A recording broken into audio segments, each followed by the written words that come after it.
할렐루야. 5월 11일 목요일입니다. 사무엘하 16장 15절부터 끝절 23절까지 말씀을 읽고 은혜 나누도록 하겠습니다. 압살롬과 모든 이스라엘 백성들이 예루살렘에 이르고 아히도벨도 그와 함께 이른지라. 다윗의 친구 아렉사람 후세가 압살롬에게 나아갈 때 그에게 말하기를 왕이여 만세, 왕이여 만세 하니라. 압살롬이 후세에게 이르되 이것이 네가 친구를 후대하는 것이냐? 네가 어찌하여 네 친구와 함께 가지 아니하였느냐 하니 후세가 압살롬에게 이르되 그렇지 아니하니이다. 내가 여호와와 이 백성 모든 이스라엘의 택한 자에게 속하여 그와 함께 있을 것이니이다. 또 내가 이제 누구를 섬기리이까? 그의 아들이 아니니이까? 내가 전에 왕의 아버지를 섬긴 것 같이 왕을 섬기리이다 하니라. 압살롬이 아히도벨에게 이르되 너는 어떻게 행할 계략을 우리에게 가르치라 하니 아히도벨이 압살롬에게 이르되 왕의 아버지가 남겨두어 왕궁을 지키게 한 후궁들과 더불어 동침하소서. 그리하면 왕께서 왕의 아버지가 미워하는 바 됨을 온 이스라엘이 들으리니 왕과 함께 있는 모든 사람의 힘이 더욱 강하여지리이다 하니라. 이에 사람들이 압살롬을 위하여 옥상에 장막을 치니 압살롬이 온 이스라엘 무리의 눈앞에서 그 아버지의 후궁들과 더불어 동침하니라. 그때에 아히도벨이 베푸는 계략은 사람이 하나님께 물어서 받은 말씀과 같은 것이라.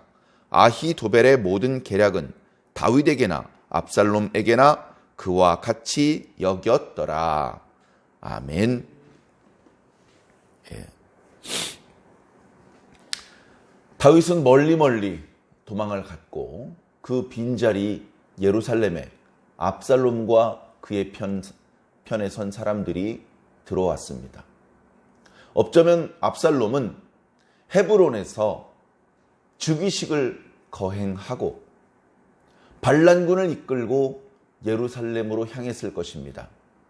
혹시나 아버지 다윗과 오직 다윗에게만 충성을 바치는 그런 신하들이 일전을 각오하고 예루살렘을 지키려고 한다면 그야말로 일사각오로 한판 전쟁이라도 벌일 그런 생각으로 어쩌면 긴장하는 마음으로 왔을지도 모릅니다. 그런데 중간에 아마 들었겠죠. 다윗이 도망한다더라.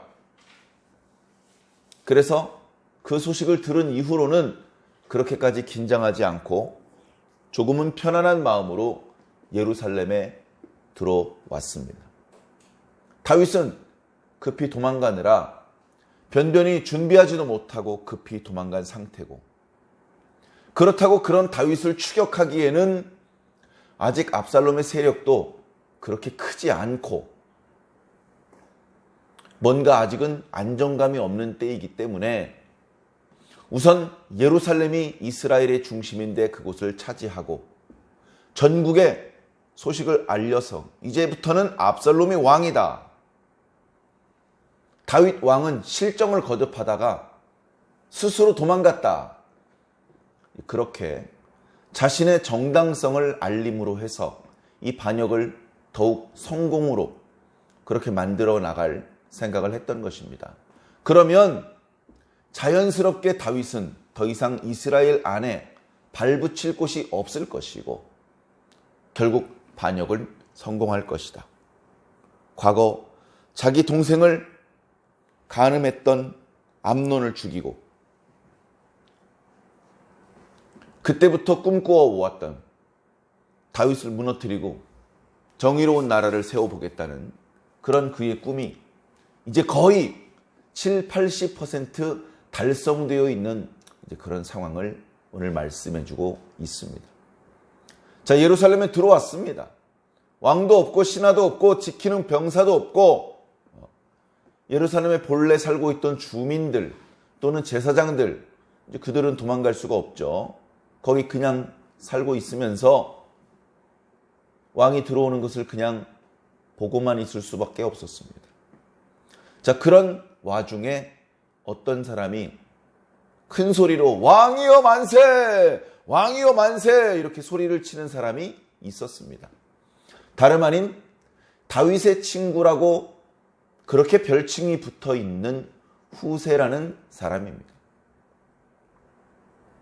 다윗의 친구라면서 왜 다윗을 따라가지 않고 압살롬을 향하여 왕이여 만세라고 소리를 칠까요? 변절자인가요? 우리는 이미 오늘 우리가 읽은 말씀 앞부분에 다윗과 후세가 어떻게 만났고 후세의 심정이 어떠하며 다윗이 후세에게 무엇을 부탁하였는지 살펴보았습니다. 어찌 보면 후세는 지금 진심으로 압살롬을 왕으로 인정하고 있는 것이 아닙니다.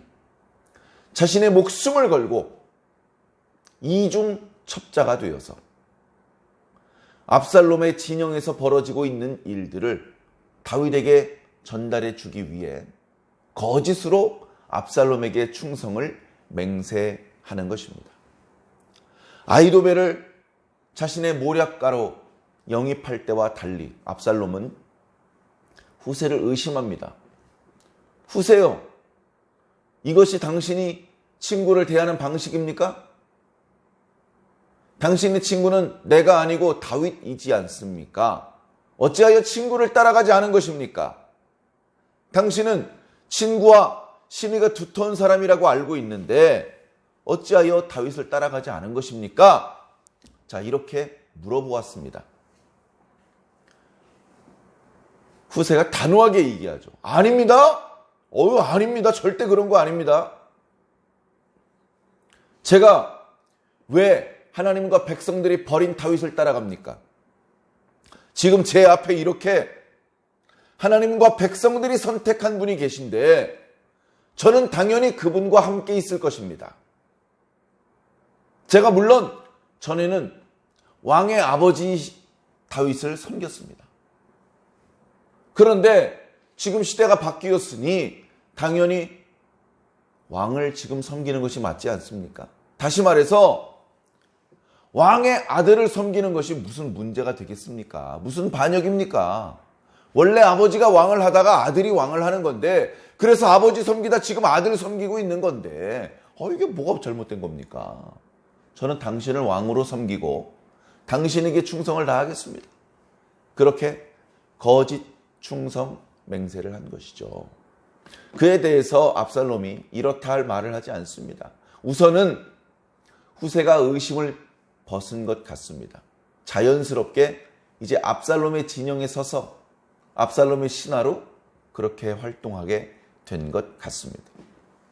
압살롬이 꽤 오래전부터 반역을 꾀하여 왔고 많은 사람들의 지지를 힘입어서 다윗 왕을 스스로 도망가게 만들고 예루살렘까지 차지했지만 시시콜콜한 계략까지 다 준비되어 있었던 것은 아닙니다. 자, 그러다 보니 이제 아히도벨에게 모략을 구합니다. 아히도벨이여, 자, 이제 예루살렘에 들어왔으니 이제부터 어떻게 하면 되겠습니까? 아히도벨이 지체 없이 모략을 냅니다.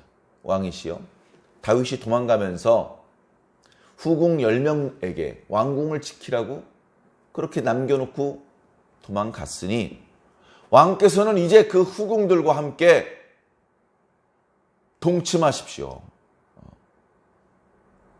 후궁들과 함께 동침하십시오. 자, 그러면 두 가지 효과가 일어날 것입니다. 압살롬이 그냥 아버지한테 불만이 있어서 또는 아버지 다윗에게 얻어내고 싶은 것이 있어서 조금 이렇게 크게 움직였구나. 나중에 야단 맞을 각오를 하고 크게 뭔가 액션을 취했구나. 이렇게 생각하지 않고 다윗과 압살롬은 이제 영원히 재결합할 수 없겠구나. 다윗과 압살롬은 이제 영원히 끊어졌구나. 압살롬의 반역의 의지, 왕이 되려는 의지가 확고하구나. 이것을 전국에 있는 사람들에게 알리는 효과가 있을 것입니다. 자, 그리고 두 번째, 압살롬의 편에 선 백성들 중에서 상황이 다윗에게 유리하게 기울어지면 도망갈 사람들이 어쩌면 있을지 모릅니다. 자, 그런데 이렇게 다윗 왕의 후궁들과 동침을 하시면 지금 압살롬의 편에 서 있던 이스라엘 사람들은 다시는 다윗에게 돌아갈 수 없습니다. 그저 이제부터는 죽기 살기로 압살롬을 위해서 목숨을 걸고 싸울 수밖에 없을 것입니다. 그런 두 가지 효과가 있습니다. 당신이 더 강해지실 것입니다. 이렇게 이야기를 한 것이죠. 맨 마지막 구절에 나타나지만 이 아히도벨의 모략은 하나님께 여쭈어서 받아낸 계시와 같다, 그렇게 말하고 있습니다. 그 정도로 아히도벨의 모략이 뛰어나다. 그는 한 수, 두 수, 하루 이틀을 넘어서 더 멀리 내다보고 그의 모략은 참으로 지혜로워서 그 모략을 깨트리고 이기기가 어렵다. 그렇게 표현하는 것이죠. 물론 오늘 말씀의 마지막 구절에 있는 그 표현은 오히려 거꾸로 역설적으로 아히도발이 꽤 지혜로운 자이지만 하나님의 말씀에 비길 수 있겠느냐? 그가 하나님께 받은 말씀도 아닌 모략을 베풀었는데 그 모략이 하나님을 기쁘시게 할 수 있겠느냐? 그 모략이 최후에 온전히 성공할 수 있겠느냐? 그럴 수 없을 것이다 라고 풍자적으로 표현하는 말씀이기도 합니다. 자, 어찌되었건 지금 압살롬이 후궁 10명과 동침하라고 그렇게 이제 계략을 베풀었고 그 이유에 대한 설명을 듣자 압살롬과 그 주변에 있는 사람들은 옳게 여겼습니다. 그리고서 건물 옥상에다가 천막을 쳤다. 천막을 쳤다는 것은 압살롬이 동침하는 모습을 직관할 수는 없지만 대낮이고 그 안에서 들리는 소리며 그 안에서 벌어지고 있는 일들을 대략 그 주변에 있는 사람이 볼 수 있게 알아볼 수 있는 그런 상황을 만들어 놓고 압살롬이 그 후궁들과 동침을 벌였다. 밤이 오기를 기다렸다가 아니요. 백주에. 그래, 반역은 죽고 죽이는 일이기 때문에 양보할 수 없는 일이기 때문에 이런 참혹한 일이 벌어지는 것이기는 합니다만 우리는 이 아히도벨의 모략을 듣는 순간 아주 예전에 다윗이 밧세바를 간음했을 때 선지자 나단이 다윗을 찾아서 베풀었던 하나님의 말씀이 생각납니다. 너는 은밀하게 우리아를 죽였고 은밀하게 그의 아내를 간음해서 네 아내로 삼아버렸지만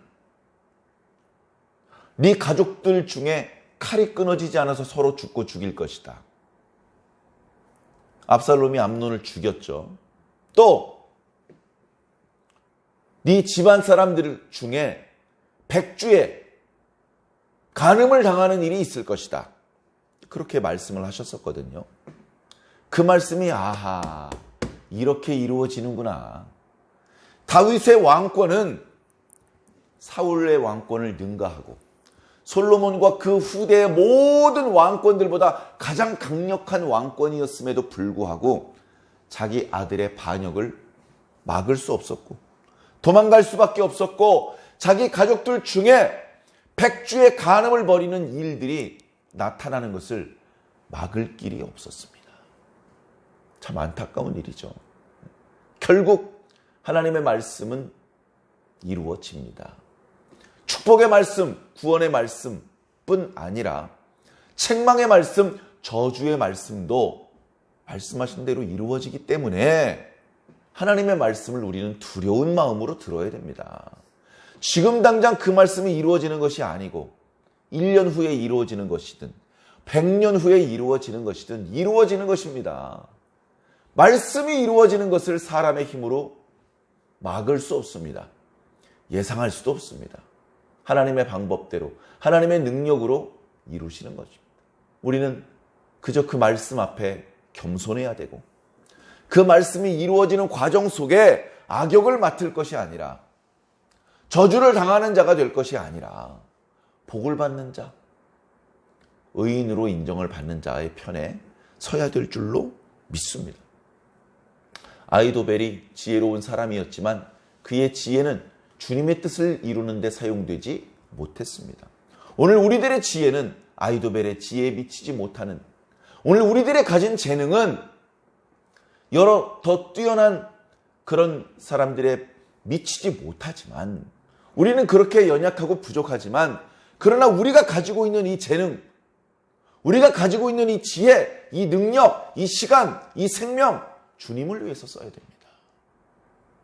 주님의 뜻에 크게 기여하든 미미하게 기여하든 어찌 되었든 우리는 주님의 편에 서서 주님의 뜻을 위해서, 하나님의 뜻이 이루어지기 위해서, 하나님의 나라가 확정되기 위해서 하나님께서 기뻐하시는 그 일에 우리의 시간과 생명과 능력과 지혜와 모든 우리에게 있는 것들을 사용해야 하는 것입니다.